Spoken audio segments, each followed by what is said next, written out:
याच्यावरून जो आता सगळ्यात मोठा वाद सुरू आहे त्याच्यामध्ये प्रामुख्याने केंद्रीय निवडणूक अखत्याराची जी लिस्ट आहे तीच आपण आता परत एकदा वापरतोय असं तुमचं स्पष्ट म्हणणं आहे. मुळात यातल्या दुबार नावांच्या संदर्भात तुम्ही जे सांगताय की काही ठिकाणी डबल स्टार ज्यांची नावं साम्य असेल, पत्ता साम्य असेल, त्यांच्या संदर्भातले स्टार असेल, तर अशांची साधारणतः संख्या तुमच्याकडे आली आहे का, किती आहे? नाही, दुसरा मुद्दा ऍक्च्युअली संख्या सध्या मी सांगू शकणार नाही, कारण की आता ही जी प्रक्रिया आहे ती प्रक्रिया प्रत्येक जे रिटर्निंग ऑफिसर आहे त्यांच्या स्तरावर सुरू आहे आणि त्यामध्ये ऍक्च्युअली फिजिकल व्हेरिफिकेशन आणि मतदानाच्या 2 दिवस आधीपर्यंत ही प्रक्रिया सुरू राहील. मतदानाच्या 2 दिवस आधी एक्झॅक्टली आपल्याला दुबार मतदार किती आहेत एक्झॅक्टली, कारण की आता जे सॉफ्टवेअरने आयडेंटिफाय केले ते संभाव्य दुबार आहेत, ते ऍक्च्युअल दुबार नाही, ते संभाव्य दुबार आहेत. वाघमारे जी, एक सवाल ऐसे है वाघमारे जी, लेफ्ट साइड राइट साइड में देखिए आप. वाघमारे जी हेलो दिनेश जी, सवाल ये है, अपने देश का संविधान ये कहता है कि भले 100 लोग छूट जाए लेकिन एक बेगुनाह जो है उसे सजा नहीं होनी चाहिए. सवाल यही है कि सारे पॉलिटिकल पार्टी, एक पार्टी छोड़कर सारे पॉलिटिकल पार्टी कह रहे कि इनका मतदान यहाँ हुआ है, इनका मतदान यहाँ हुआ है, ये घर में 10 लोग रहते हैं, 50 लोग रहते हैं, शौचालय में है. आप जवाब देते वक्त ऐसे जवाब दे रहे कि ये हमारी जिम्मेदारी नहीं है, ये दूसरे की जिम्मेदारी है. आपके अध्यक्षता में अगर ये चुनाव हो रहे हैं तो आपको ऐसा नहीं लगता कि ये चुनाव निष्पक्ष और किसी एक के ऊपर भी अन्याय नहीं हो? वो कितने हैं ये छोड़ दो, इसकी जिम्मेदारी आप लेते हैं नहीं लेते हैं क्या? और सवाल दूसरा ये है कि ये होते हुए भी आप चुनाव करवाना चाहते हो. कोणत्याही पक्षावर अन्याय होणार नाही आणि कुठल्याही मतदारांवर अन्याय होणार नाही. जो मतदार योग्य आहे, मतदार यादीमध्ये आहे आणि ज्याची या मतदारांची तपासणी प्रिसाइडिंग ऑफिसर लेवलवर पण होते, तिथे त्यांना पोलिंग एजंट किंवा प्रिसाइडिंग ऑफिसरला काही त्याच्यामध्ये डाऊट आला तिथे सुद्धा ते तपासणी करू शकतात. बैठक झाली होती, या बैठकीमध्ये त्यांनी काही मागण्या ठेवल्या होत्या कि जो संभाव डुप्लीकेट वोटर्स हैं उनकी संख्या कितनी है और आप कितने तारीख तक इनको चिन्हित कर पाएंगे, क्योंकि आप 2 तारीख को ही वोटिंग लेने की बात कर रहे हैं.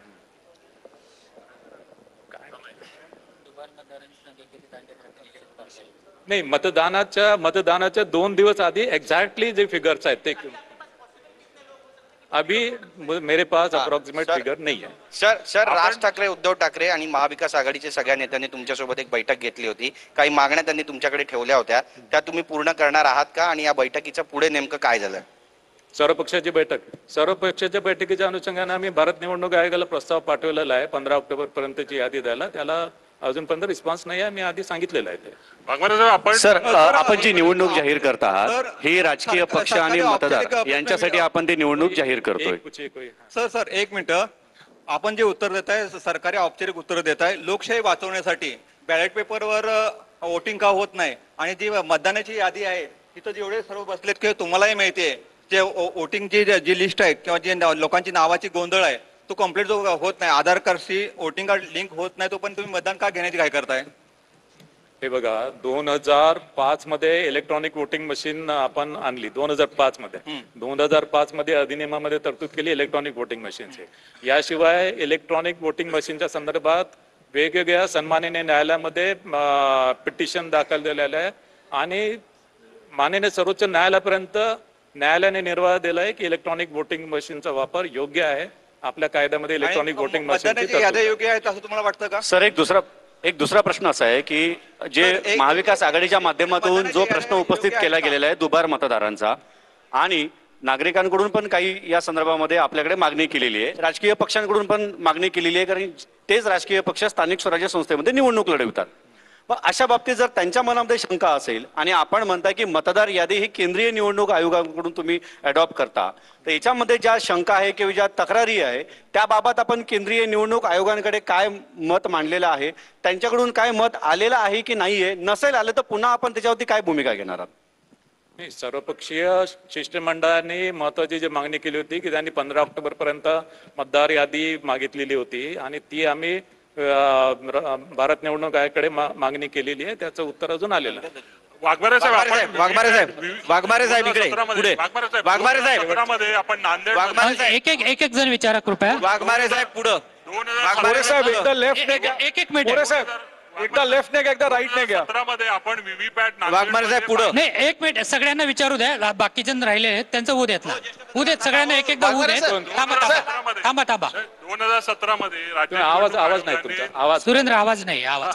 2017 मध्ये राज्य निवडणूक आयोगाने व्हीव्हीपॅटचा वापर पायलट प्रोजेक्ट म्हणून नांदेडमध्ये केला होता. व्हीव्हीपॅटचा नाही बघा, व्हीव्हीपॅट जे आहे व्हीव्हीपॅट एक तर नंबर 1, 1 मिनिट मला उत्तर देऊ. व्हीव्हीपॅट जे आहे व्हीव्हीपॅट आपल्या कुठल्याच अधिनियमामध्ये नियमामध्ये व्हीव्हीपॅटची तरतूद नाही आहे. नंबर 1. आपल्या काही स्थानिक स्वराज्य संस्था काही स्थानिक स्वराज्य संस्था सोडून इतर सर्व स्थानिक स्वराज्य संस्थांमध्ये मल्टी मेंबर मल्टी पोस्ट ची तरतूद आहे. म्हणजे महापालिकेमध्ये 4 मेंबर आहेत, नगर परिषदमध्ये 2 आहेत, आणि जिल्हा परिषदमध्ये 1 विभाग 1 गण. आणि अशी जी मल्टी मेंबर मल्टी पोस्ट साठी व्हीव्हीपॅट मशीन सध्या अस्तित्वात नाही आहे. सर्व स्टेट इलेक्शन कमिशनची टेक्निकल इव्हॅल्युएशन कमिटी यामध्ये स्थापन झाली आहे आणि त्या टेक्निकल इव्हॅल्युएशन कमिटीने व्हीव्हीपॅट संदर्भात टेक्निकल स्पेसिफिकेशन अजूनपर्यंत निश्चित केलेले नाही आहे. आणि या दृष्टीने व्हीव्हीपॅटचा वापर आपण या निवडणुकीमध्ये करणार नाही. वाघमारे साहेब 15 ऑक्टोबर पर्यंतची आपण वोटर्स लिस्ट मागितलेली आहे. तर हे जे 1 जुलैचा जो कट ऑफ डेट आहे तो उर्वरित निवडणुकांसाठी जर त्यांनी लिस्ट दिली तर हा कट ऑफ डेट जी आहे ती वाढून 15 ऑक्टोबर होईल का?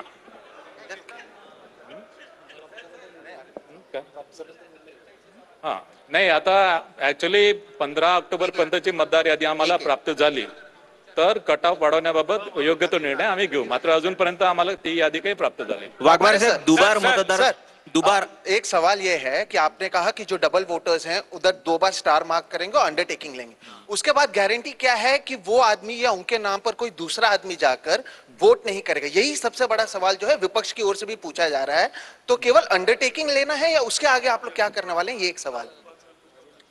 देखो एक्चुअली दोबार मतदार के लिए अंडरटेकिंग तो एक है, लेकिन जो अधिनियम नियम में जो तरतूद है आइडेंटिफिकेशन के बारे में अगर कुछ यहाँ पे डाउट आता है आइदर प्रिसाइडिंग अफसर को या पोलिंग एजेंट को, तो वहाँ पे समरी इंक्वायरी करने की पावर प्रिसाइडिंग अफसर को है. और अगर उनको वहाँ पे अगर ऐसा दिखाई दिया है कि वो समझो बोगस वोटर्स है तो उसको वो वोट नहीं करने देते. लेकिन सर दूसरे जो पोलिंग बूथ रहेगा क्या उसको इन्फॉर्म किया जाएगा कि ये जो वोटर है वो दोनों तरफ रजिस्टर है ऑलरेडी, इसने वहाँ पे मार्क करेगा. Exactly, वहाँ पे मार्क करेगा. Sir, the basic demand of the opposition leaders who have met you and the CEO of the Maharashtra, they were asking for a special summary revision before to carry out this local body elections. And I think the CEO has already written a letter to the Election Commission of India. Is there any response from the Election Commission of India? If not, then why state is in a hurry to carry out these elections? Regarding what? There is already, the opposition parties have asked for a special summary revision before going ahead with this election.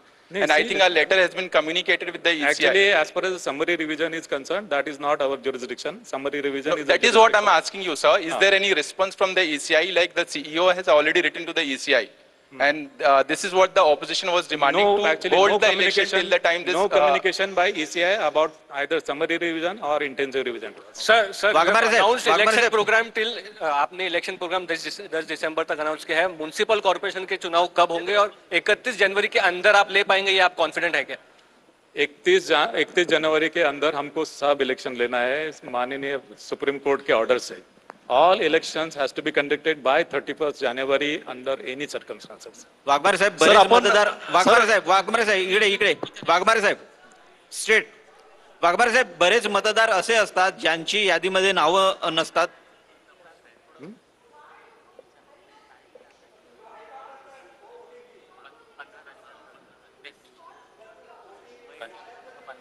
See, number one, Honorable Supreme Court has given mandate to take all the election before 31st January 26. I have to follow that order. And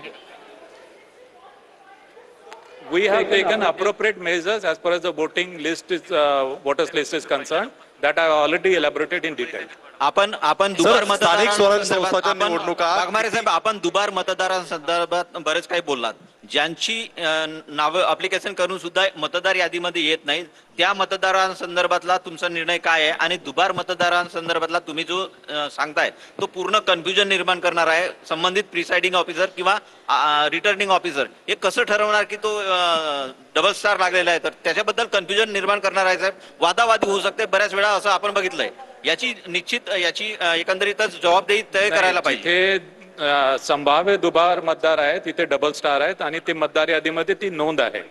याशिवाय ज्यावेळेस तो मतदार actually polling station indicate करेल ती सुद्धा नोंद त्याच्यामध्ये घेण्यात येईल आणि त्याच्यामध्ये इतर ठिकाणी त्याचं नाव जिथे जिथे येते त्यावेळेस तो कुठल्या मतदान केंद्रामध्ये आणि कुठल्या पार्टमध्ये तो मतदान करणार आहे हे सुद्धा इंडिकेट केलं जाईल. त्याच्यामुळे त्यांनी एका मतदान केंद्रामध्ये ऑप्शन जर दिला तर दुसऱ्या मतदान केंद्रामध्ये तिथल्या ज्या working copy of electoral roll राहील त्याच्यामध्ये ती नोंद राहील की हा वोटर जो आहे या मतदान केंद्रामध्ये वोट करतो. सर तुम्ही म्हणताय की संभाव्य तुम्ही म्हणताय की संभाव्य लास्ट टू क्वेश्चन तुम्ही म्हणताय की संभाव्य मतदारांचा आम्ही क्रॉस चेक करतोय, पण संभाव्य तुम्ही कशाच्या आधारावर ठरवत आहात? आणि विरोधकांनी जी यादी दिली आहे किंवा उदाहरणं दिलेली आहेत, मी सांगितलेलं आहे की राज्य निवडणूक आयोगाने एक ऍक्च्युली आमच्याकडे एक टूल आहे, त्या टूलच्या आधारे आम्ही संभाव्य दुबार मतदार ऑलरेडी मतदार यादीमध्ये मार्क झालेले आहे, त्याला स्टार आम्ही त्याला मार्क. आणि हेच टूल तुम्ही कॉर्पोरेशन इलेक्शन साठी सुद्धा वापरणार आहात का? त्याच्यासाठी झेडपी साठी पण वापरणार आहात? सर्व स्थानिक स्वराज्य संस्थांसाठी सेम टूल वापरणार. माझा एक प्रश्न आहे.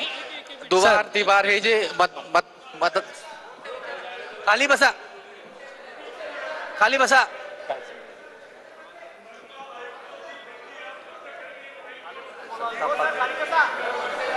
मनपा सर जिथे मनपा आयुक्त 3 वर्षापेक्षा जास्त झालेले आहे ते ऍक्च्युली त्यांची बदली करण्याचा ऑलरेडी मुख्य सचिव महोदयांना आम्ही कळवलेलं आहे. जर झाली नसेल तर विल टेक अप दॅट. वाघमारे साहेब एक शेवटचा प्रश्न घेतो. वाघमारे साहेब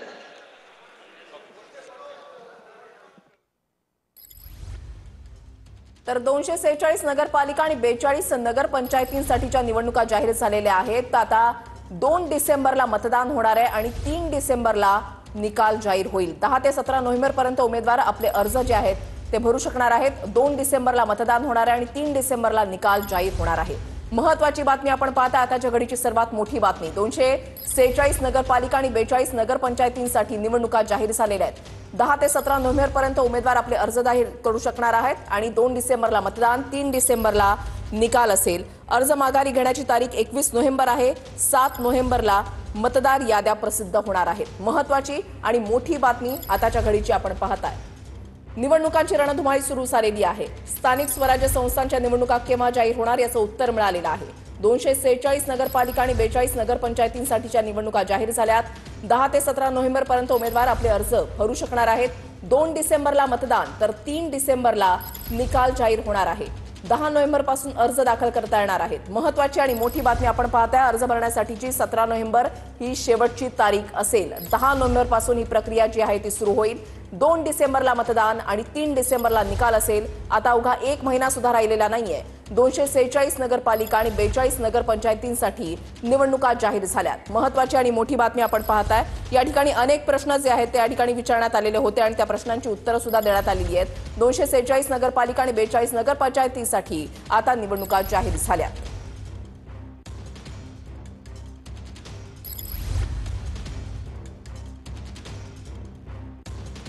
राज्य निवडणूक आयोगाची पत्रकार परिषद झालेली आहे आणि स्थानिक स्वराज्य संस्थांच्या निवडणुकांसंदर्भात ही पत्रकार परिषद आणि निवडणुकांच्या तारखा सुद्धा जाहीर झालेल्या आहेत.